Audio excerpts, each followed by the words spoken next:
When we think of active volcanoes, one region comes to mind: the Ring of Fire in the Pacific Ocean. 3/4 of Earth's volcanoes sit within this belt. Compare the area to Australia, which doesn't have any volcanic activity. The old continent of Europe is also calm, or at least we like to think so. Can you guess what the most active volcano in Europe is? If you thought of Mount Etna on the island of Sicily in Italy, you were right. The volcano has erupted about 200 times and has been far from sleeping in recent decades. The last time this happened was in August 2023. The highest mountain in the Mediterranean is 500 million years old. But in Iceland, there is a much younger volcano. It sprang into action on the 10th of July 2023. In the afternoon, 3 fissures appeared in the ground on a peninsula in the southwest of the island. This was at a base of a small mountain peak. Its name means Little Ram in the local language. The volcano spewed molten lava high into the air. There were also gas plumes in the area. But the scientific community wasn't surprised by the event. They already knew about the volcanic area that stretches between the cities of Reykjavik and Keflavik. Its name is hard to pronounce. Hey, I want to buy a vowel. It had already erupted during the previous 2 summers. This activity came after 8 centuries of dormancy. In the days leading up to the latest eruption, seismologists, the scientists who study earthquakes, recorded over 12,000 tremors. When the ground opened up in July, the fissures were over 1.5 miles long. The following morning, 2 of them closed. All the lava was now coming out of the last fissure.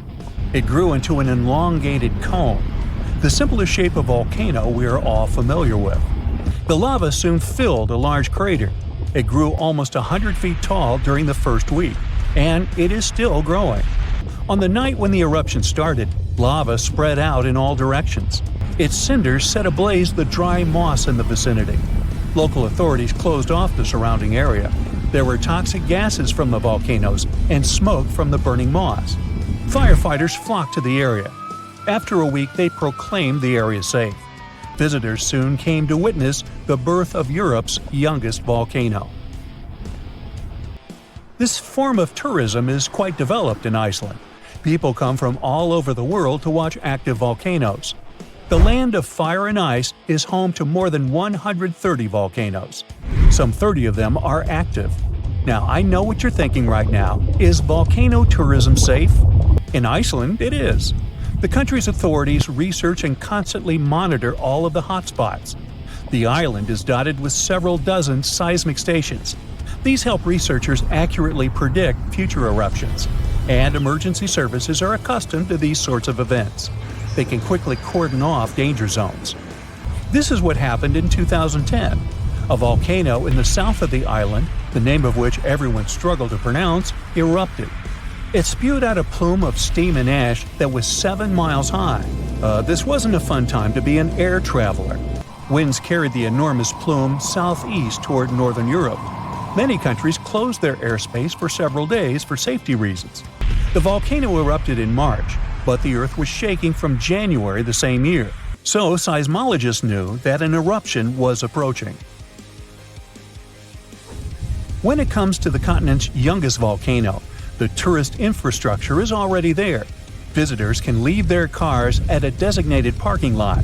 Then they go on a 5-hour-long trek. This leads to a viewing deck. Tourists are so close to the epicenter that they can feel the heat haze from the crater.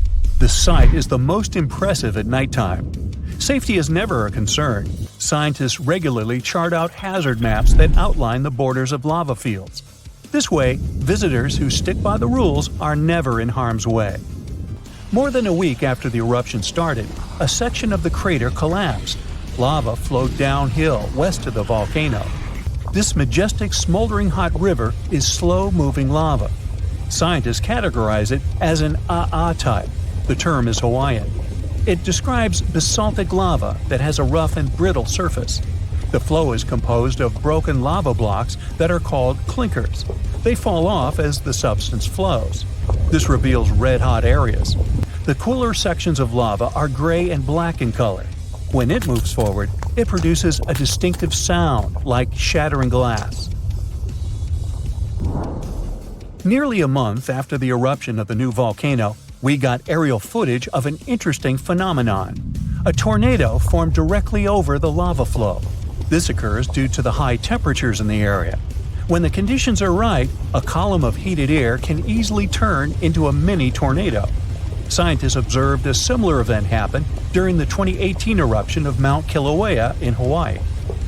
The lava fields of Europe's second-largest island tell the story of the creation of Iceland. It sits above the place where the North American and Eurasian plates meet each other. Tectonic plates are huge, rocky chunks of Earth's most outer layer. There are roughly 20 of them. They rest on a partially molten layer of rock. All the lava we see on the surface starts its journey here. You could say that these plates float on molten rock. Their boundaries are unstable, so when two plates grind past each other, they release tremendous amounts of energy. The formation of volcanoes is one result. These are places where the molten rock travels upward to the surface. Iceland began to form some 60 million years ago. The tectonic plates under the ocean drifted apart. Enough lava piled up on the surface to create solid ground. This ancient rock is under the waves today. As new lava reaches the surface and cools down, it pushes the old rock away from the center of the island. That's why the oldest parts of Iceland aren't 60 but only 16 million years old. The country's active lava fields are young in geological terms. Some of them are under 1,000 years old. Scientists consider the island a hot spot for volcanoes, pun intended. Nearly a third of the basaltic lava that reaches the Earth's surface in recorded history came from Icelandic eruptions. Fissure swarms, like the ones before the 2023 eruption, cover 30% of the Nordic country. For this reason, only a quarter of the island is inhabited. Norse Vikings were the first people to settle in Iceland at the beginning of the 10th century. Nature threw them a loud welcoming party. Just a few years after their arrival, they witnessed one of the greatest volcanic eruptions in history. Vikings came from a region without volcanoes, so they had no clue as to what was going on. Today, Icelanders are used to such events. This is good because their homeland is entering a new era of volcanic activity. Volcanologists suspect that recent events are an introduction to decades of more frequent eruptions. The peninsula that is home to Earth's youngest volcano is just 17 miles southwest of Iceland's capital city. It's been dormant for a long time. Present-day eruptions there are a reminder that the natural processes that created Iceland are still ongoing. Recently, scientists discovered that there's a historical link between volcanic eruptions in the north of Europe and glaciers. Our planet went through at least 5 major ice ages. These were exceptionally lengthy periods when the average temperature on Earth dropped. The result was the expansion of ice sheets across northern Europe and North America. The last ice age ended some 10,000 years ago. Researchers are still trying to fully understand how these glacial periods affected volcanic activity. They suspect that the sheer weight of all that ice disrupts the flow of magma underground. When glaciers retreat, the pressure is lifted. This makes it easier for lava to flow upward to the surface where it bursts.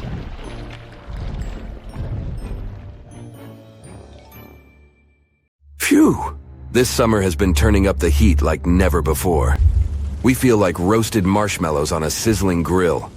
Yes, the world is getting hotter, but some regions have always fought with high temperatures.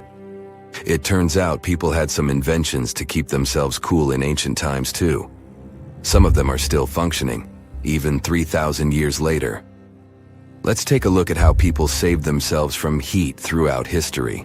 So, put an ice cube into your cold drink and get ready to hear how people survived the heat. Speaking of ice cubes, do you know that the Persians made an ice storage system? In the deserts of ancient Persia, people had an out-of-the-box idea about how to prevent their food from turning into a melted mess. These ingenious Persians stumbled upon a physics trick that allowed them to create ice in the middle of the desert. They called these cool structures yakhchals, which basically means ice pits. These ice pits were not your ordinary coolers. They were like secret underground fridges. They looked like dome-shaped mud brick structures on the outside, but inside, it was a whole different world. These ice pits had an evaporation cooler system that worked like magic. At night, when the desert cooled down, Persians made use of the radiative cooling effect. They set up cleverly designed trenches to hold thin layers of water. The water froze, defying the desert heat. Then there were underground square storage areas. The Persians collected the melting ice water from these cooled trenches, and during the night, they froze it again, making the most of the desert's natural chill.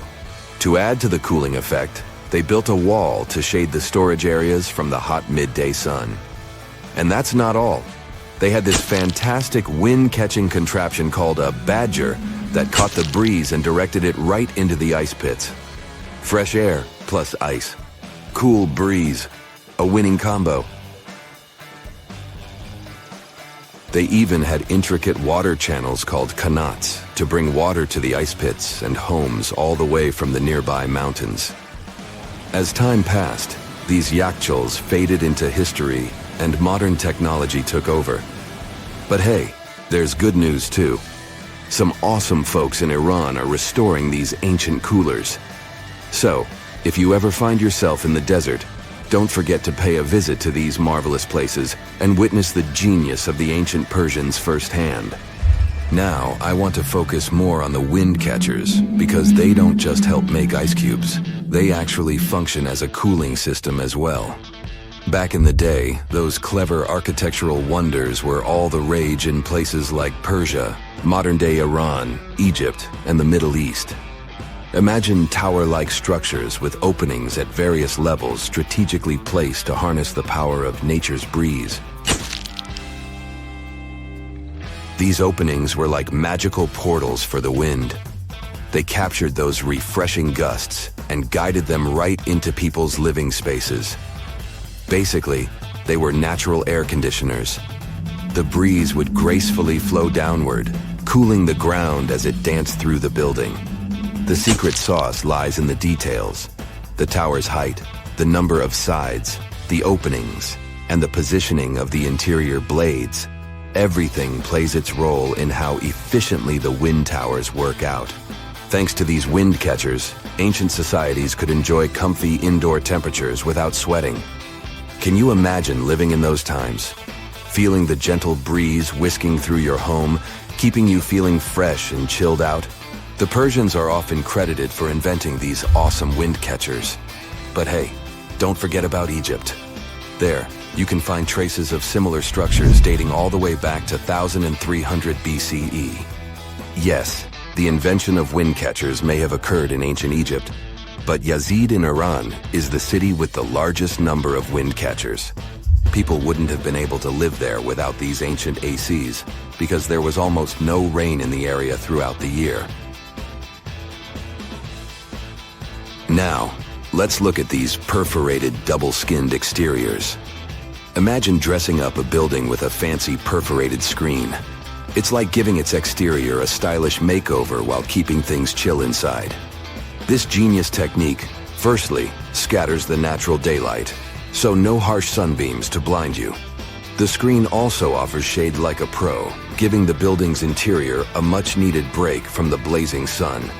Think of it as a natural sun hat for your home. Placing this screen about 4 feet away from the outer walls creates a breezy, dreamy hallway for fresh air circulation. And hey, they add a touch of elegance to the building too. These structures are sometimes called jali. Jaipur, India, for example, has an average daytime temperature of about 100 degrees Fahrenheit. So these structures are lifesavers. Jalis come in various forms, crafted from cement, earth, and wood. It's a cultural symbol deeply embedded in Indian architecture. You can find its captivating presence in iconic historical buildings like the majestic Taj Mahal and the Grand Red Fort in Delhi. But hey, it's not just a thing of the past. It's still rocking modern architecture scenes, and its charm has sparked creativity in artists and designers worldwide. It adorns the building's exterior, its cross-section showing a larger opening on the outside and a smaller one on the inside. This is where the Venturi effect steps in to show off its physics prowess. As the air flows through the narrowing passage, it picks up speed, creating a difference in pressure between the inside and outside of the building. Air blowing at a higher speed gets compressed, and when released, it cools down. Mashrabia is a wooden lattice or screen used in the Middle East and North Africa. These decorative wonders are like window blinds, but they do more than just look pretty. They're smart too. They give privacy, shading you from the sun, and let fresh air and light in. Some people also add clay pots filled with water, sand, or damp straw to their designs. As hot air breezes through the holes, it also passes through the pot's porous surface. The moisture inside evaporates, cooling the air. This is a perfect low-cost technique for hot and dry climates. It's eco-friendly, and there's no need for electricity. Now, let's fast forward to today. Designers are getting creative, mixing traditional wisdom with modern tech. At the Al Bahar Towers in Abu Dhabi, they've got it too.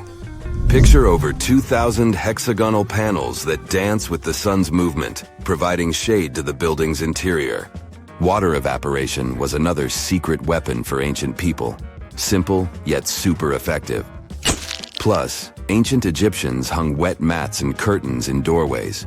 When the air passed through them, it cooled down, providing a relief from the scorching sun. Ancient architects were the masters of maximizing airflow. They knew how to cross-ventilate and let hot air escape while inviting cooler air to the party. Speaking of ancient Rome, bathhouses were the place to be back then. It was like a community hub. People gathered to chat about politics, play sports, and, of course, take a relaxing dip. The Frigidarium was the cool spot in Roman baths. After a steamy soak in the Caldarium, Romans dashed to this giant pool to chill out. Then in some places, like Cappadocia in Turkey, people went underground to hide from the heat. They carved cozy dwellings in volcanic rock, harnessing the Earth's natural cooling powers. So the lesson here is simple. Architects and designers can create wonders by combining local traditions with smart tech. California's Death Valley boasts the highest officially registered temperature to date, with 134 degrees Fahrenheit in 1913. Meanwhile, Africa's sweltering record stands at 131 degrees Fahrenheit in Kebili, Tunisia, as noted in 1931. In Europe, the highest temperature ever documented reached almost 120 degrees Fahrenheit in Sicily in August 2021. Then, in 2022, the UK had the hottest summer of all time. Mirror check. You've got your beige parka on, your chisel is packed, and your overnight plane ride to Saudi Arabia is booked. You know what this means, right? Unfortunately, you weren't cast in the remake of Dune. It just means that you're ready to go explore the world's largest desert areas in the hopes of uncovering prehistoric secrets about our ancestors. Let's get one thing straight. If you ever thought that deserts were empty spaces, think again. They might be filled with sand as far as the eye can see, but they also hold a lot of history, you know, because before humans settled down in cities and towns, we were nomadic people, and we traveled all around the globe looking for food, water, and shelter. So we had to come up with some interesting stuff to survive. Like this thing that was found in the desert of Saudi Arabia. Do you have any idea what this could have been? Over many years, scientists have discussed the origins and use of huge structures such as these ones. It seems our Neolithic ancestors were way smarter than we gave them credit for. They didn't spend all their hours around the fire carving weapons out of stone. No, they were also practicing their architectural skills. These huge stone structures are called desert kites, because if you look at them from a distance, well, they sort of look like kites. Archaeologists have arrived at the consensus that these kites were used to lure animals in. This way, it would make it easier for our ancestors to guarantee their week's food. But that's not all. Take a look at these monolithic structures right here. They show us that our ancestors probably drew on rocks, the blueprint of what they were going to build on the ground. Just like modern-day architects, desert kites could be miles long, so they drew out a plan before actually building them. The most surprising feature of all is that these kites were built even before things such as Stonehenge. We're talking around 7,000 to 9,000 years ago. Over the last decade, scientists have been able to identify over 6,000 desert kites spread across the Middle East and West and Central Asia. If you don't think this huge, try building something this large without the help of any drones. It looks like a pretty difficult feat to me. And apparently, Saudi Arabia's desert is filled with more amazing things. Scientists have found mysterious stone structures that are older than the pyramids of Giza in Egypt. So of course, you can't wait to go check that out. Can we all agree that carrying around heavy rocks to build a pyramid without the help of modern technology sounds absurd? I mean, how on earth did they do it? Now imagine turning back the clock about 2,000 years into the past and finding humans that built similar gigantic structures in isolated areas. Take a look at these so-called mustadils.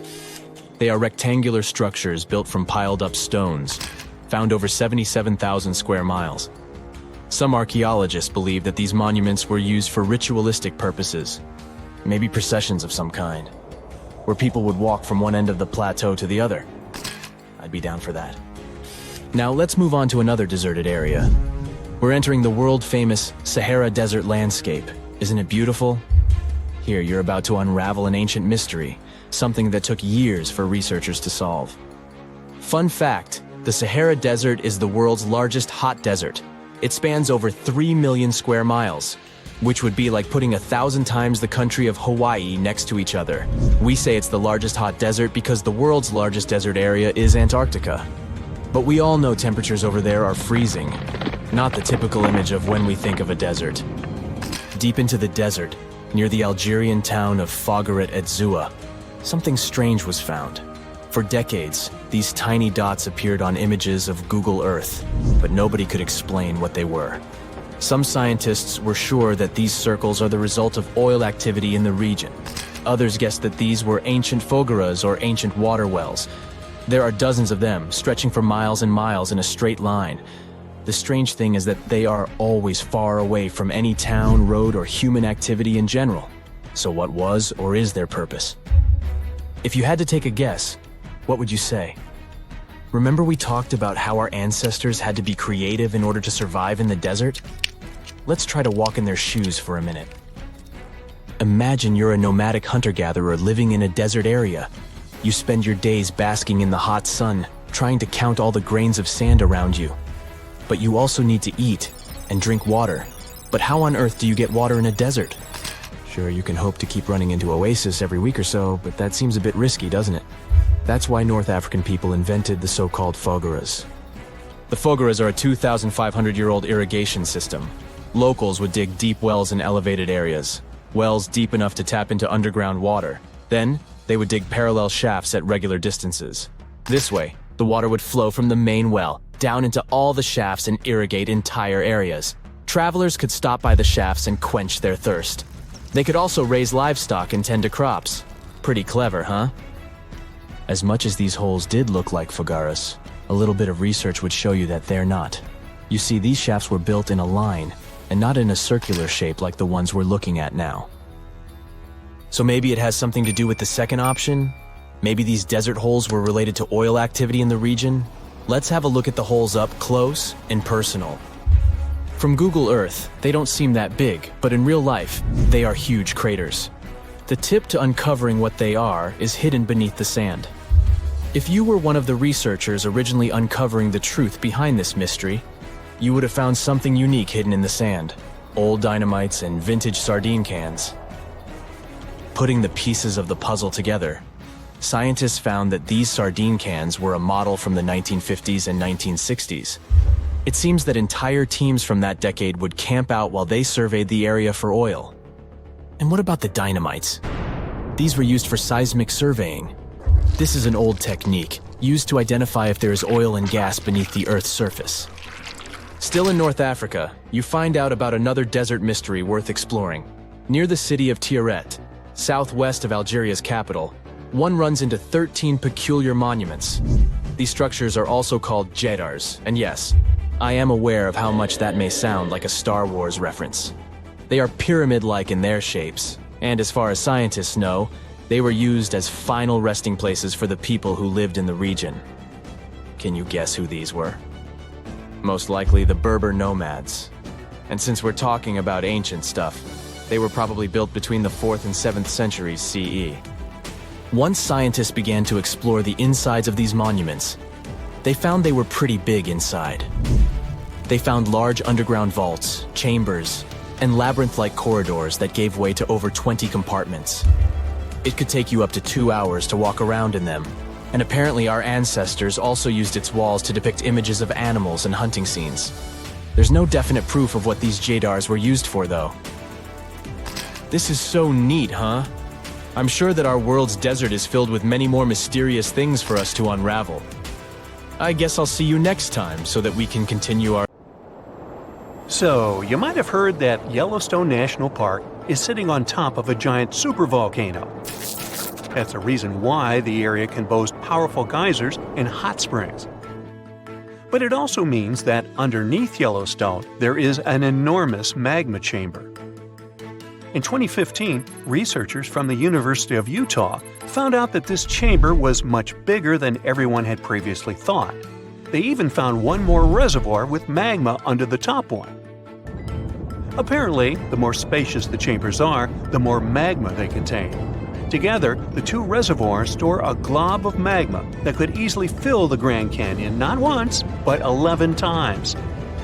But you know the most worrying thing about the magma chambers? They tend to push against the ground above them.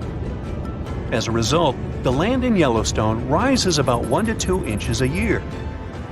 On top of that, Yellowstone has the status of an active volcano, and its volcanic explosivity index, yes, there is one, is 8 out of 8.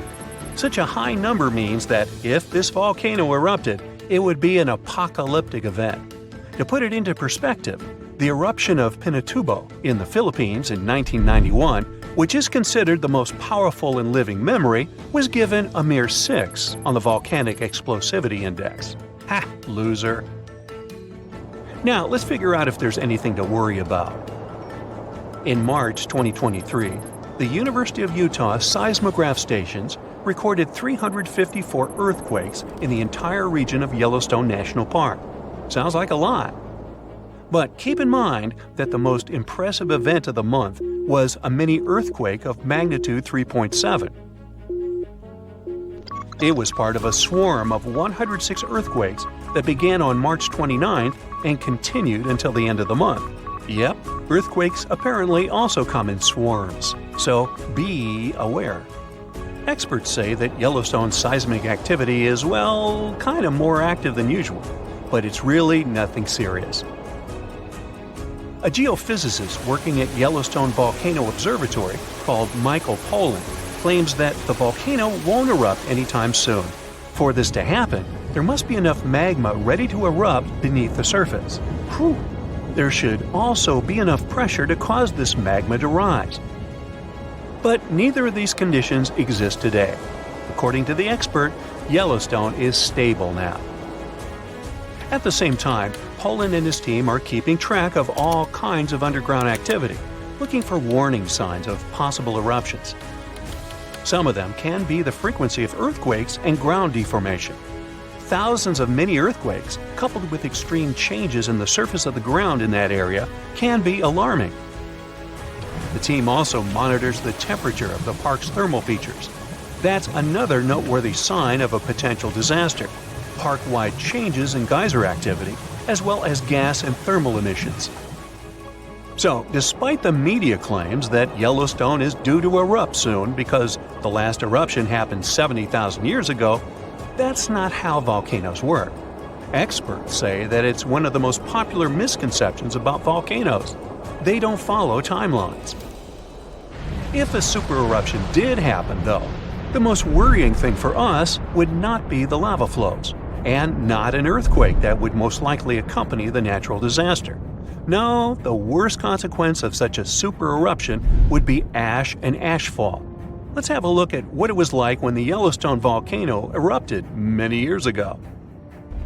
There have been at least 3 supereruptions in the history of the volcano. The most powerful of them was 2,500 times more devastating than the terrifying eruption of Mount St. Helens in Washington state in 1980. As for the most recent supereruption, it was dubbed the Lava Creek eruption. It formed the Yellowstone caldera after spewing out an insane amount of dust, volcanic ash, and rock into the air. Recently, scientists have also learned about two other previously unknown supereruptions that happened around 9 and 8.7 million years ago. The younger of the two is now considered to be the largest recorded event of the whole Snake River Yellowstone volcanic province. Anyway, let's have a look at what was going on all those millions of years ago.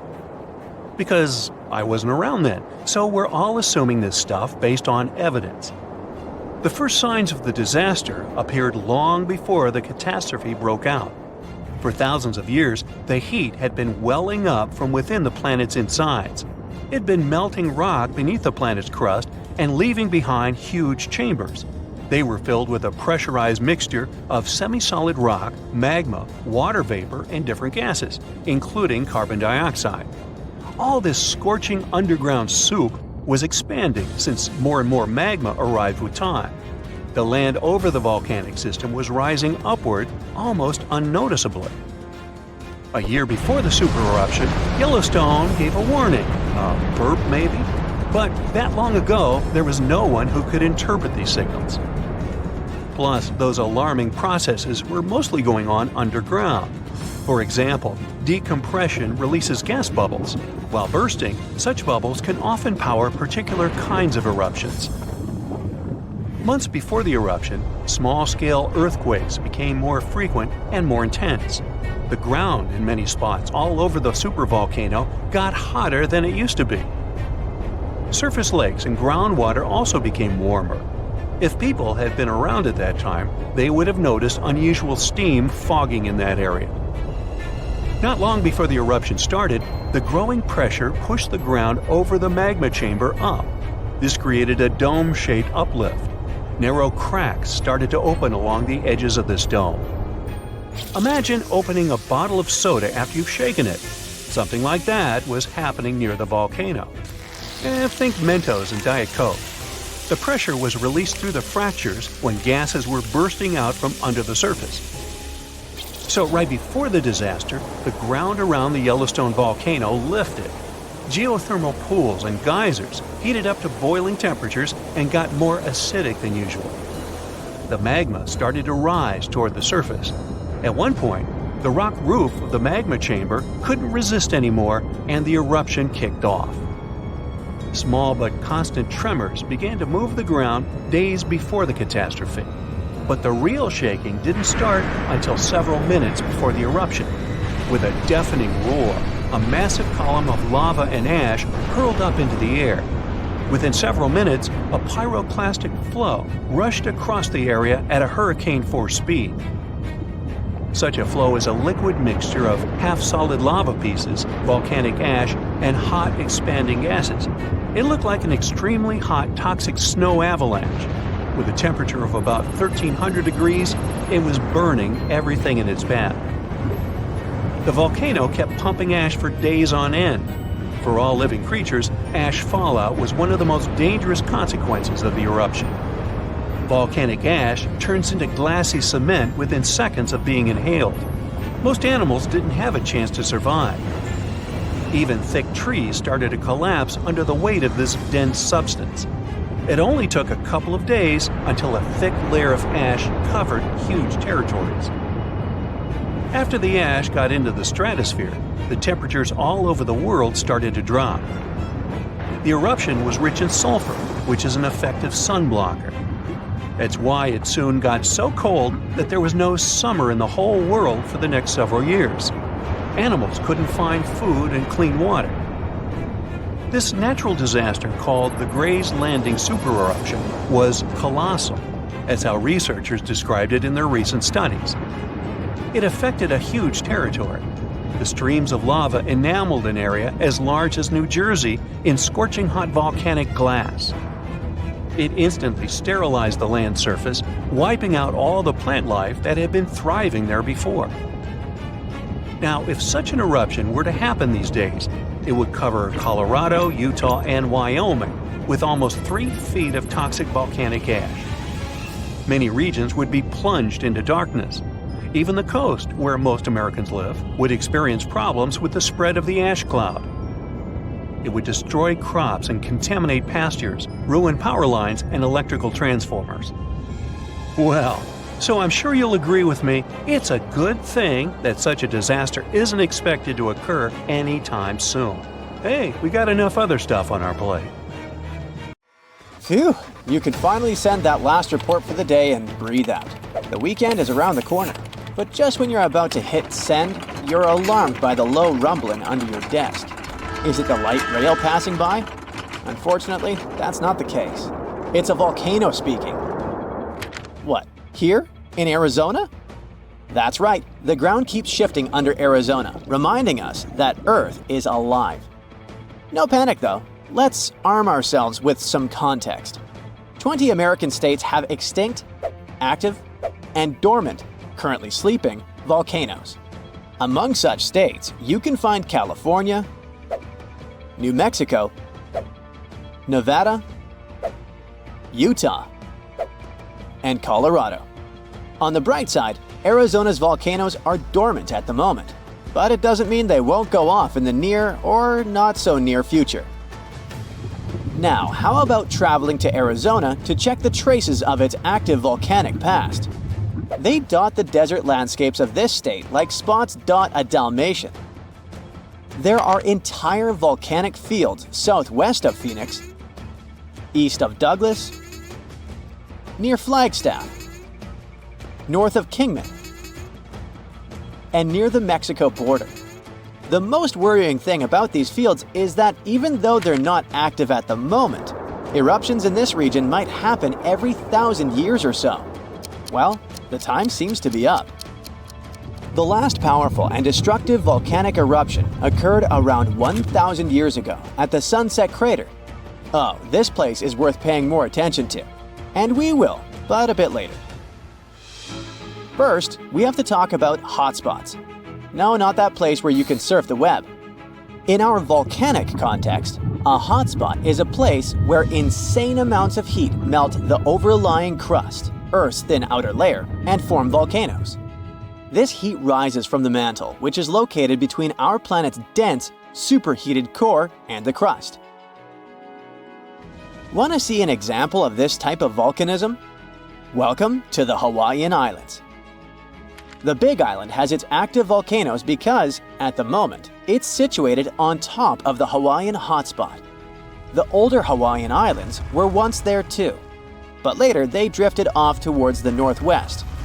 It happened because that's where the oceanic crust on top of which they sat, namely the Pacific Plate, moved. Now, look at the world's ocean basins. Yes, they're literally dotted with islands that sit on top of hotspots, like Hawaii, Iceland, Samoa, the Galapagos. Those are probably the most famous examples. But don't think that continents can't host hotspots. They can, but those are far less common. One of the most famous continental hotspots is, I bet you know it. Yep, the one beneath the Yellowstone caldera.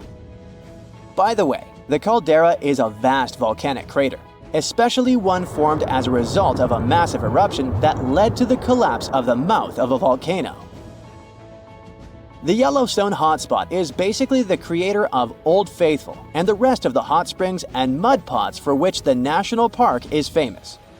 Speaking of Old Faithful, let's make a small detour and pay more attention to this wonder of nature. It's one of the most well-known geysers in the world. People have been coming from all over the globe to see it for more than a century. The cool thing about this geyser is that the likes of it can only form under very specific conditions. That's why they're pretty rare. Magma under the surface superheats pockets of underground water. The pressure there keeps growing until it eventually pushes the water upward with immense strength. A certain volcanic rock with a high silica content lines the tunnel through which this water escapes. Basically, it creates a unique pipe that can withstand unbelievable pressure and heat created by the water erupting above the ground. Old Faithful was the very first named geyser in Yellowstone. If you come to visit it expecting the thing to erupt every hour on the hour, you're gonna be disappointed. On average, Old Faithful erupts every 91 minutes or so, which isn't that bad either. Plus, you can download a special app which will provide you with the approximate time of the next eruption. But be very careful while visiting and stay away from the site. The water erupting from the powerful geyser reaches 204 degrees Fahrenheit. The steam is even more scorching, up to 350 degrees Fahrenheit. It's hot enough to bake a cake. But let's get back to our volcanic hotspots. Scientists still don't clearly understand why there aren't many hotspot volcanoes on continental crust. One reason might be that the continental crust is much thicker than the oceanic crust, which is about 4 times as thick on average. Another reason could be that most of Earth's crust, about 2/3 of it, is oceanic. This means that there's less continental crust for hotspots to form under. Now, I bet those of you living in Arizona will appreciate the following info. We'll talk about a volcanic field right in the heart of this state, the San Francisco Volcanic Field. That's a massive area filled with over 600 volcanoes. Yes, they're mostly small, but it doesn't make them any less impressive. They're scattered across 1,800 square miles in northern Arizona, a giant territory. Interestingly, scientists are still debating about whether this volcanic field is actually sitting on top of a hotspot. But one thing they agree upon, the volcanoes in this area get younger as you move east. And this pattern matches up with the North American plate moving west over what could be a stationary hotspot beneath the surface of our planet. Cool, huh? The volcanic hullabaloo in that area started around 6 million years ago. So, in geological terms, it's relatively young. As for the most recent eruption, it happened less than 1,000 years ago. The Sunset Crater, which I mentioned before, the one near Flagstaff, is the most famous vent from that eruption. The Sinagua people had to leave their homes at Wupatki Pueblo because of the eruption. That site is now part of the Wupatki National Monument. There, you can see how people lived in this volcanic region many years ago. If you go to explore this area, you'll notice that most of the volcanoes there are basalt cinder cones, small and steep. The Colorado Plateau has quite dry weather conditions. That's why the volcanoes haven't worn down much. Some of the best examples of those cones, like this one, called the SP crater, still look like they appeared yesterday. But look around. It's not just cinder cones. The San Francisco Volcanic Field also has a stratovolcano, as well as some lava domes that formed from volcanic rocks with more silica than basalt you can find in places like Hawaii. It means they're thicker and don't flow as easily. Anyway, the stratovolcano is going to be one of the most epic sights you'll come across while exploring this volcanic field. Well, not the stratovolcano itself, but the San Francisco peaks, the remains of that giant formation. They stand tall at more than 12,600 feet. That's 4.5 Burj Khalifas placed on top of one another. It makes the peaks some of the biggest landmarks in northern Arizona. They're not only stunning, but also sacred to the Native American people who have lived in the area for many generations. Now, unlike those super active volcanoes in Hawaii, the San Francisco Volcanic Field takes its time, thousands of years between eruptions. But you shouldn't relax just yet. Geologists say another eruption is likely to happen one day. It will probably occur in the remote eastern part of the field, away from big towns. Phew! And if that next eruption is anything like the one that formed Sunset Crater, it would be quite the show. Lava fountains and rivers of lava flowing. At the same time, the next eruption might not happen for centuries, maybe even millennia. Until then, the San Francisco Volcanic Field will remain a hidden gem of volcanic history, waiting for its next fiery performance. If all the volcanoes on Earth suddenly erupted together, it'd be loud. We'd also have around 1,500 of these formations bursting at once. Now normally it's just 10 to 20 volcanoes that are active each day. But what would the world look like if they all blew their tops simultaneously? Geologists think it wouldn't be pretty. Even if only the land volcanoes erupted together, it would set off a chain reaction way worse than anything we've ever seen before. The two big problems would be ash and volcanic gases. While the explosions in lava would be damaging for people nearby, the real danger lies in what happens next. A thick layer of ash would cover the planet, blocking out sunlight completely. No sunlight means no photosynthesis, which means crops would fade away and temperatures would drop considerably. And all this ash cloud could remain in our atmosphere for up to 10 years. Now, ash aside, there's also acid rain to worry about. Volcanic gases like hydrochloric acid and sulfur dioxide would mix with the atmosphere and fall back down as acid rain. This type of weather would harm the groundwater and ocean surfaces. Even if humans would find a way to survive up to this point, we'd have no corals and no other sea creatures around. Scientists have seen similar events in Earth's history at a smaller scale. Big volcanic eruptions have been linked to mass extinctions. When Mount Pinatubo erupted in 1991, it cooled parts of the world for 2 years. But the extra carbon dioxide from these eruptions could also heat the planet, the same way we turn our stoves to broil for that extra crispy layer on our casserole. Geologists also mentioned that there's evidence in our atmosphere that stuff like this may have happened in the distant past.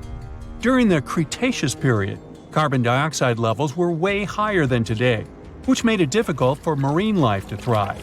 Who would survive all this? Probably just some extremophiles, these organisms that survive in harsh conditions like hot springs or deep undersea vents.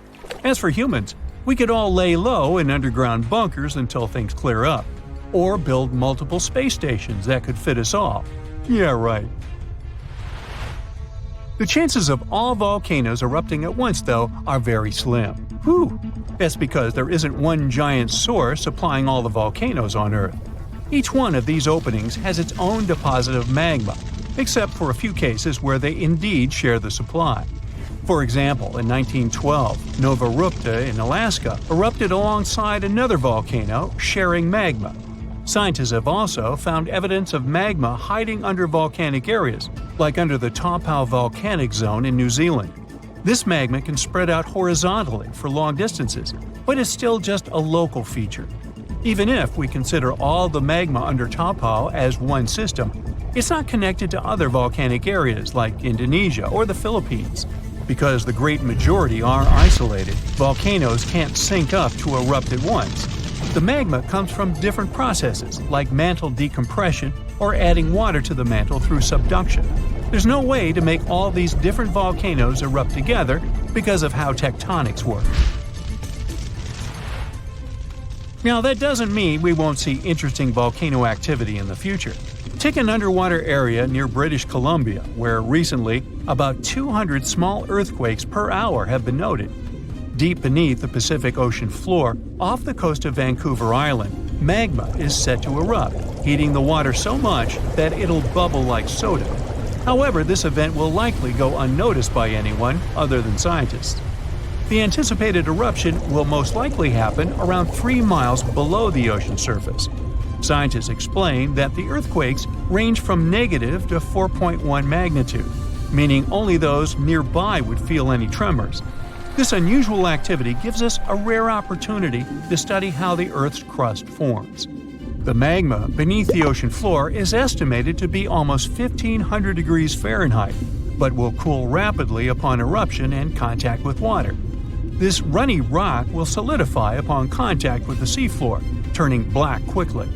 This event will be useful for biologists too, who will have the opportunity to study the marine animal's response to any changes, like run! Antarctica, often seen as a vast icy continent, also holds a volcanic surprise beneath its frozen surface. Researchers have identified over 130 under the western ice sheet alone, making it the largest volcanic region on Earth. Most of these volcanoes, about 90, were only recently discovered in 2017. But could any of these Antarctic volcanoes actually erupt? Well, it depends on which volcano we're talking about. While these formations are relatively young in geologic terms, it's hard for scientists to tell if they're still active or not. There are only two confirmed active volcanoes in Antarctica, Deception Island and Mount Erebus. The latter, standing tall as the highest peak on the continent, has been continuously erupting since at least 1972. It's known for emitting gas and steam, and sometimes even throwing out rocks in what are called strombolian eruptions. One of its most notable features is a persistent lava lake in its crater, a rare phenomenon due to specific conditions needed to keep the surface molten. For instance, it's fueled by a steady supply of magma from deep within the Earth's mantle. This continuous inflow of molten rock provides the material for the lava lake to exist. It also features low ambient temperatures. Despite its location in Antarctica, Erebus has relatively mild temperatures in its summit region because of the heat generated by the volcanic activity. This allows the lava lake to remain liquid rather than freezing over. Deception Island, another active volcano, last erupted in the 70s. While it's currently not showing signs of imminent eruption, it's being monitored closely for any concerning activity. Apart from these two being confirmed to be active, Antarctica is dotted with fumaroles, openings in the Earth's crust that release gases and vapors. Sometimes these fumaroles can create icy towers reaching heights of 10 feet. What we should focus on is maybe supervolcanoes. They're this type that has the potential to produce the most massive and destructive eruptions. Unlike the typical one, which has a single vent, supervolcanoes have a vast magma chamber beneath the surface, spanning tens or even hundreds of miles in diameter. Their eruptions can have catastrophic effects on the surrounding area and even impact global climate patterns because of the amounts of ash and gases they spill out into the atmosphere. One famous supervolcano is the Yellowstone one, which some say is gearing up for another eruption. It has the capacity to unleash a colossal eruption, spewing over 240 cubic miles of material. As much as we'd like to predict its behavior, volcanoes don't stick to a calendar. On the contrary, eruptions simply happen when there's enough magma beneath the surface. There also needs to be enough pressure for the magma to travel upwards. As far as we can measure, these conditions are not currently met at Yellowstone. Sure, many volcanoes operate on a cyclical pattern, but that doesn't mean Yellowstone is overdue. In fact, Yellowstone has had just 3 major eruptions over the past 2.1 million years. Also, the term supervolcano refers to the formation's size, not necessarily how fussy it is. Yellowstone's monitoring is extensive, tracking seismicity, ground deformation, thermal emissions, gas, water chemistry, and surface changes. Signs of an eruption would include thousands of earthquakes over a short period. We'd also see deformation on the ground and weird gas emissions ahead of time. Stable, as it might look like for now, the consequences of it having a major eruption could look ugly. Ash dispersion could blanket a 500-mile radius, potentially disrupting Midwest agriculture and clogging waterways. Ash and gas emissions into the stratosphere could induce global climatic effects, making our planet colder for several years. And yes, we've seen some research that it shows there's more liquid molten rock under the Yellowstone volcano than scientists believe. But that doesn't translate to imminent danger. The latest super eruption of Yellowstone occurred 640,000 years ago, and it was long before Homo sapiens saw the light of day. But we were around during another, no less devastating natural disaster. This super eruption took place on the island of Sumatra around 74,000 years ago. That's when an erupting supervolcano wreaked havoc on huge territories, sending up plumes of debris and ash that spread for thousands of miles and caused temperatures on the planet to plummet. The effects of this super eruption were visible as far away as southern Africa. Experts believe they could have impacted early humans there. By the time the volcano erupted, our ancestors had already been using stone tools and had likely known how to produce yarn. And some specialists even think that the Toba super eruption was so powerful it could push our ancestors to the brink of extinction. they claim that Toba might be the largest volcanic eruption to occur on Earth within the last 2 million years. The eruption disgorged so much pyroclastic rock, it would be enough to cover the entire United States to the depth of a one-story house. About a third of that deposit piled up on northern Sumatra, while a lot more ended up beneath the floor of the Indian Ocean. The super eruption left an elliptical crater lake around 60 miles long. The caldera is so large it's hard to feel that you're indeed in a volcano. Pumice deposits from the eruption remain in the canyon walls and go deep below the ground. There aren't many arguments about the amount of pumice and ash involved in this disaster. At the same time, experts aren't sure how much sulfur ended up in the atmosphere.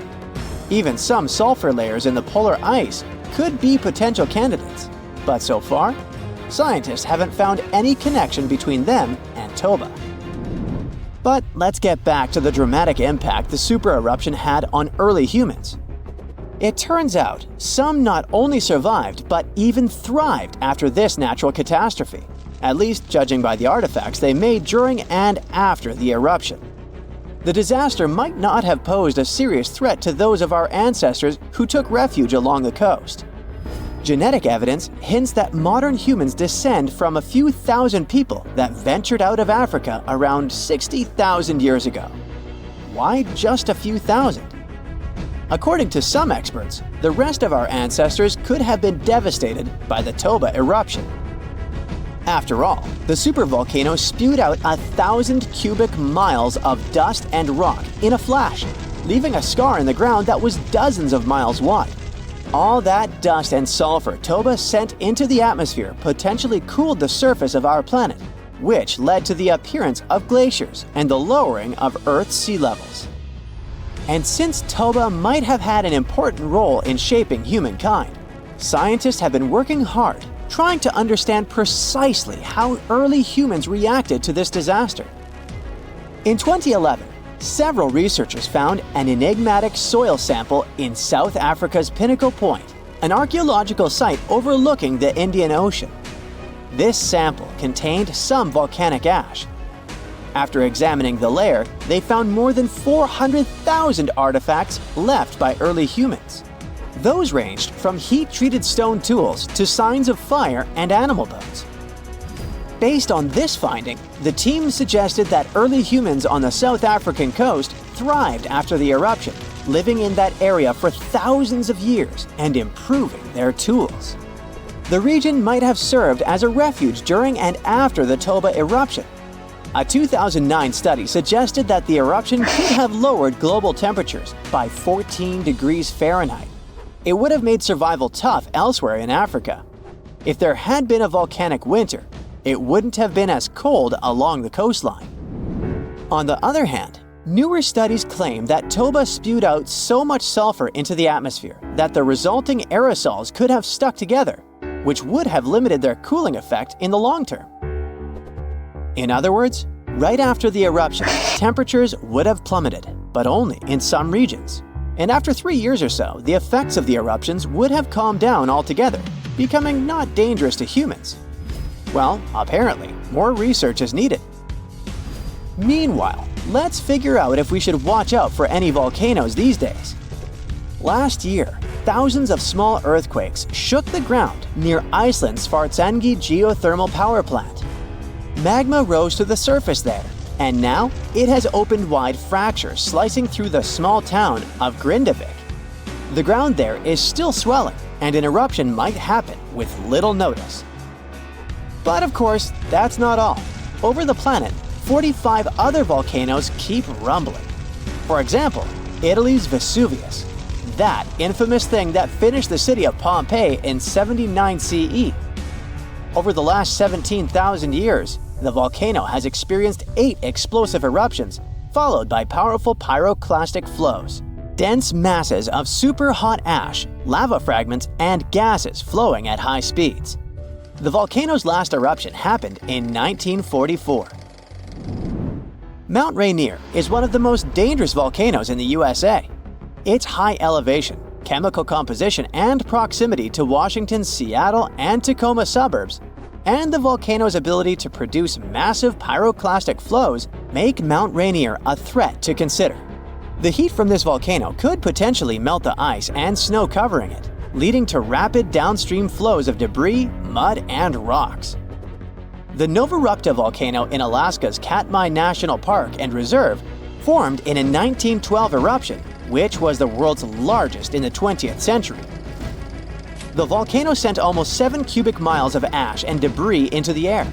It also produced such a powerful ash flow that it created the Valley of 10,000 Smokes. Mount Pinatubo is located in a populated region in the Philippines. It became notorious after a 1991 massive eruption, which was the second largest eruption of the 20th century. More than 700 people lost their lives during that natural disaster.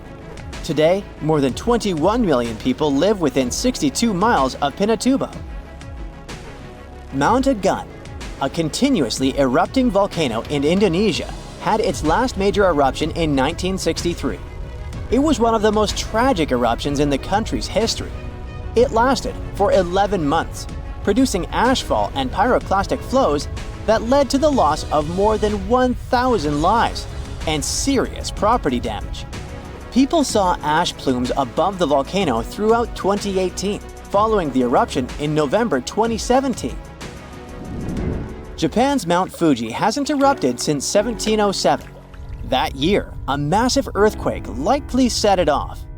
In 2014, experts warned that Fuji could be at risk of another eruption following the 9-magnitude earthquake that shook Japan in 2011. Experts believed the earthquake had raised pressure below Fuji. The eruption in 1707 sent so much ash and debris into the air that all this mass even reached Tokyo. Should Fuji erupt again, it would affect more than 25 million people in the surrounding areas. The eruption of Washington's Mount St. Helens in 1980 was one of the most destructive volcanic events in U.S. history. 57 people, as well as thousands of animals, lost their lives during that natural disaster. The eruption also destroyed around 200 square miles of forest. Experts think that Mount St. Helens' history of massive eruptions means that future catastrophes are bound to happen. The next explosive eruption might send large amounts of ash all over the Pacific Northwest. No wonder the volcano is under close monitoring. One of Indonesia's most active volcanoes, Mount Merapi, has been erupting for centuries. NASA claims that the biggest risk of this volcano is pyroclastic flows, which can spread over vast areas and harm loads of people. For the last time, Merapi erupted in January 2024, sending plumes of smoke into the air. These days, more than 24 million people live in the area surrounding this volcano. If you've ever been to Yellowstone National Park, you were probably mesmerized by its geysers, which spew superheated water and steam high into the air. But an even more intriguing thing actually hides underground. I'm talking about that underfoot plumbing system that makes those grand eruptions possible. About that, there's good news. Recently, researchers have succeeded in mapping the national park's hydrothermal plumbing system with the help of a giant flying magnet. As a result, scientists have managed to document all these features in stunning detail. The thing is, Yellowstone houses the world's largest hydrothermal system. It contains over 10,000 features, like geysers, mud pots, hot springs, and steam vents. They're fed by a network of underground water pathways. Those get overheated by magma flowing underground. It causes the water to rise to the surface. Now, no one actually knows much about the workings of this system, but the newly created maps might finally shed light on it. Experts explain that their knowledge of Yellowstone has a subsurface gap. That's why it's often called a mystery sandwich. Scientists know quite a lot about the features on the surface because they can observe them directly. And they know what's going on in the magmatic and tectonic system several miles below the surface. But they haven't figured out what's happening in the middle yet. So, I must tell you about that giant flying magnet used for research. It's known as SkyTem. It was attached to a helicopter and flown over Yellowstone several hundred times, scanning the ground below. The magnet is made up of an 82-foot wide charged wire loop. Its main task is to generate a strong electromagnetic field. And since different kinds of material, like water or rock, respond to this field differently, scientists managed to create a few subsurface maps for the first time ever. The mapping technique also allowed the researchers to differentiate between magma and bedrock, since they have a bit different magnetic properties. And the team got a chance to see how the magma and water interact and create those mind-blowing geological features on the surface. The team got high-resolution maps to a depth of around 500 and 2,300 feet, and low-resolution maps showing what's going on at a depth of up to 1.5 miles. At the same time, the researchers think that the hydrothermal system itself may stretch as far as 3 miles below the surface. If they're right, it means they've only mapped the top half of Yellowstone's plumbing system. Anyway, remember how I said that scientists know pretty much about the bottom part of the Yellowstone sandwich? They have such a good idea about the tectonic plates and deep fault lines because the park's frequent earthquakes provide them with a lot of opportunities to study different phenomena. In July 2021, for example, more than 1,000 earthquakes rocked the area. These days, the team of researchers knows much more about some famous features, like the Old Faithful Geyser or the Grand Prismatic Spring. They've also found out that individual hydrothermal features on the surface can actually be connected to others, which can be as far as 6 miles away from them. Another interesting discovery is that even though Yellowstone geysers and hot springs vary in size, shape, color, volatility, and chemical composition, they are mostly fed by very similar underground sources. That means that the difference between the features appears closer to the surface. Now, I'm sure you've seen the iconic image of Yellowstone with a large rainbow-colored spring, fiery orange at its edges. So what makes these hot springs so colorful? Surprisingly, these awesome hues come from microscopic creatures. The temperatures in the springs are so high they can easily and quickly cook you. Plus, the water there is super acidic, like the liquid in a car battery. But there are certain types of heat-loving microbes that don't mind these crazy conditions.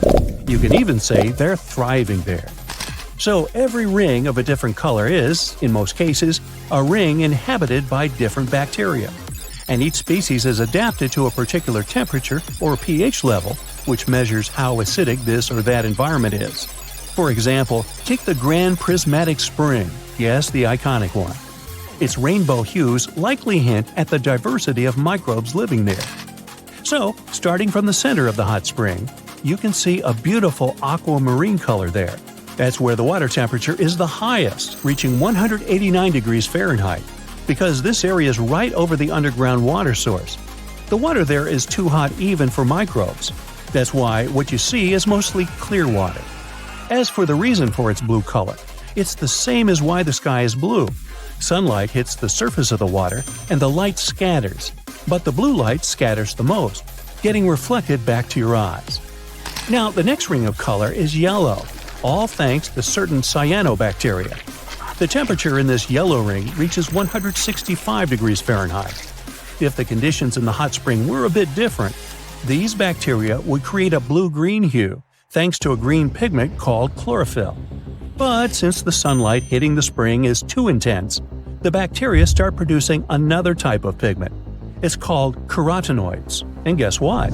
It acts as a sunscreen for the bacteria. And since this pigment is orange, the normally green bacteria get a yellowish hue. And finally, we've got that bright orange color closer to the edges of the prismatic spring. It's a bit cooler there, around 149 degrees Fahrenheit. In this part of the spring, you can find several types of bacteria. They all produce substances that give the spring this bright orange color. And finally, right at the edges of the spring, the temperature is cooler, around 131 degrees, and a greater variety of microbes can survive there. All of them combined give the edges of the spring that red-brown hue. But scientists believe that people and their activity may have influenced the colors of Yellowstone's hydrothermal features. For example, in the past, the temperatures in the Morning Glory pool used to be much higher than they are today. That's why its color was a deep blue. But trash has started to accumulate in the pool, and some of it clogged the vent. This caused the temperatures to drop, which led to microbial growth. As a result, that pretty blue color turned into orange-yellow. As for Yellowstone's geysers, the most famous one is called Old Faithful. It got this name at the end of the 19th century because of how regular its eruptions were. This geyser is more active than the others, erupting about 20 times a day. Each of these magnificent events lasts from 1 to 5 minutes, and the fountain of steaming water can reach a height of 180 feet. Now, while talking about Yellowstone National Park, we can't but mention Yellowstone supervolcano, right? Supervolcanoes appear when huge volumes of magma are trying to escape from deep underground. Eventually, they burst through Earth's surface. Sometimes all this magma gets stuck, unable to break through the planet's crust. And then, massive pools of pressurized magma gather at a depth of several miles. The pressure keeps growing because more and more magma is trying to get to the surface. At one point, a super eruption goes off. You don't necessarily want to be around for that. Over the past 50 years, the Yellowstone caldera has risen almost 3 feet. It shouldn't alarm you, though. Experts are sure it's a natural behavior for Yellowstone. Periods of dome-shaped uplift are followed by the caldera lowering. Scientists think the supervolcano doesn't present any danger at the moment. For an eruption to happen, the magma inside has to be at least 50% molten. With Yellowstone, this number is just 5 to 15%. Even better, a recent study made the researchers believe the hotspot might be in a state of decline right now, even despite all the breathing and dome-raising activity. There have been at least 3 other super eruptions in the history of Yellowstone volcano. They happened 2.1 million, 1.3 million, and 640,000 years ago, long before video. The most recent super eruption was dubbed the Lava Creek eruption. It formed the Yellowstone caldera after spilling out 240 cubic miles of rock, dust, and volcanic ash. No thanks, I'll pass. Whoa! Earth's surface is shaking. Long cracks split the ground open. Lava rivers are rapidly flowing down the slopes. Deafening noise is filling the air. Rocks and other debris are flying high up. Clouds of volcanic gas and ash cover the sky. Now, this is not a plot of a blockbuster disaster movie. It's what happens when supervolcanoes decide to erupt. But this is likely not the scenario that will take place when the world's largest volcano, Mauna Loa, decides to finish its long, long nap. In 2021, scientists were sure it would happen soon. But so far, nothing. The volcano's seismicity keeps increasing and then going back to normal. But you never know when this giant will finally come back to life. That's why experts have been monitoring geological activity on Hawaii's largest island for quite some time. The Big Island of Hawaii is made up of 5 volcanoes, including the most active on the planet, Kilauea, and the largest, Mauna Loa. This gigantic thing makes up almost half the landmass of the island. And what lava Kilauea emits in one day, Mauna Loa could spew out within 20 minutes. That's what it did in 1984. While Mauna Loa's smaller sibling has been throwing tantrums for a while, the giant has been slumbering ever since its last eruption. But very recently, the Hawaii Volcano Observatory has recorded more than 200 mini-earthquakes below Mauna Loa. It likely means an increased flow of magma down there. Good morning! The volcano might be waking up, or not. If Mauna Loa did suddenly erupt, lava flows could reach the ocean and the most populated and touristy places, like Captain Cook, very, very quickly, in a matter of hours. In 1984, the last time the volcano erupted, lava got as far as the outskirts of Hilo on the other side of the island. That's where a campus of the University of Hawaii is found. Luckily, people had a few weeks' warning to get ready for the disaster. These days, locals have special go bags ready with the most important stuff, including documents and money. Such precautions can come in handy in case of an emergency evacuation. Even though most Mauna Loa eruptions have so far only affected the summit area, several of them sent lava all the way down to the ocean. And you never know how powerful the next eruption will be. Now, what is the highest mountain on Earth? Mount Everest, you say? Well, it depends. from seafloor to the summit, Mauna Loa is 1,000 feet taller than the famous Himalayan peak. The volcano is so big, it makes the Pacific plate it's sitting on literally slump under its weight. Scientists say that when this monster of a volcano erupts, the volume of lava coming out per unit will be life-threatening. Over its recorded history, Mauna Loa has been erupting regularly, almost every 6 years. And even though the last eruption of the volcano occurred about 40 years ago, scientists are certain it'll happen again. Now, remember the scene I showed you at the beginning? Well, you can relax. It's not likely to happen with Mauna Loa. The thing is, big island volcanoes, including Mauna Loa, aren't very volatile. That's because they're shield volcanoes. These volcanoes got such a name because they aren't really very high and resemble a warrior's shield placed flat on the ground. Shield volcanoes get formed by very fluid lava. It travels farther and forms much thinner flows than lava erupted from a stratovolcano, which is conically shaped and tall, like the infamous Krakatoa in Indonesia. So if, or should I say when, Mauna Loa erupts, there probably won't be ash clouds and tons of debris. The most dangerous thing will be lava. Since Mauna Loa is a shield volcano, its lava is extremely fluid and voluminous, which allows it to flow far and fast. Using theoretical vent maps, experts from the Hawaii Volcano Observatory have made charts of possible lava flows. They're kind of worried about earthquakes clustering at high rates. It likely means that lava is on the move under the surface. 500 to 600 earthquakes per day are a serious reason to be on high alert. On the other hand, it doesn't necessarily mean a disaster or inevitable eruption. Around a decade ago, several earthquakes that happened at the same time signaled that something was happening under Mauna Loa. But an eruption didn't occur. Instead, half the volcano shifted a bit to the south. This way, it probably gave more room to magma so that it had enough space to stay beneath the surface.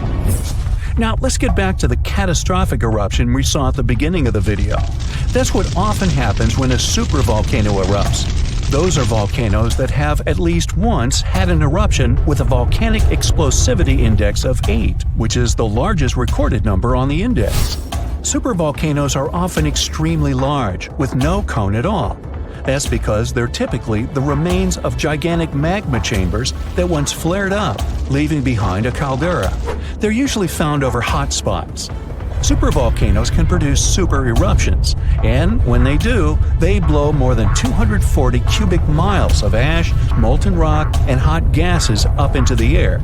In other words, 4 super eruptions could fill the Grand Canyon to the brim. Supervolcanoes get formed when gigantic volumes of scorching hot magma are trying to escape from deep underground. This magma rises close to the surface but can't break through Earth's crust. That's why a huge pressurized pool of bubbling magma gathers at a depth of only several miles. The pressure keeps growing because more magma is trying to get to the surface until, bam, a super eruption occurs. The most recent super eruption happened in New Zealand. Well, when I say recent, I mean around 26,500 years ago. Nah, I wasn't around then. That's when a supervolcano beneath the surface of Lake Tahoe spewed into the air more than 300 cubic miles of ash and pumice. Imagine 500,000 Great Pyramids of Giza flying up at the same time. That's how incredibly powerful that eruption was. But the most exciting and confusing thing about the eruption was that the Tahoe volcano simply didn't go off like many others. At first, everything was going as usual. More than 200 square miles of magma had built up under the surface, and the pressure was getting higher and higher. But after the rock cracked and the first part of lava rushed out of the crater, something went wrong, and the supervolcano took a break. Only several months later, the disastrous eruption shook the ground, and thousands of tons of lava, rocks, and ash flew high into the atmosphere. But the age of supervolcanoes isn't over. The most infamous of them all is probably the one in Yellowstone National Park. This giant handles at least 3 mega-powerful eruptions, and who knows how many smaller ones. If this monster erupted anywhere as strongly as it did 2.1 million years ago, it would spit out more than 588 cubic miles of red-hot material. You can probably picture it more vividly if I tell you that this volume is comparable to 65 million Capitol rotundas in Washington, D.C. piled together. Wow.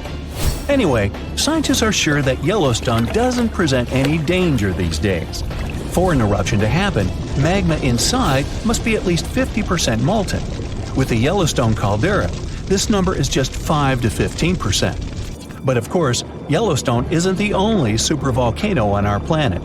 There's also New Zealand's Tabo you already know about, Japan's Airi Caldera, California's Long Valley, Indonesia's Toba.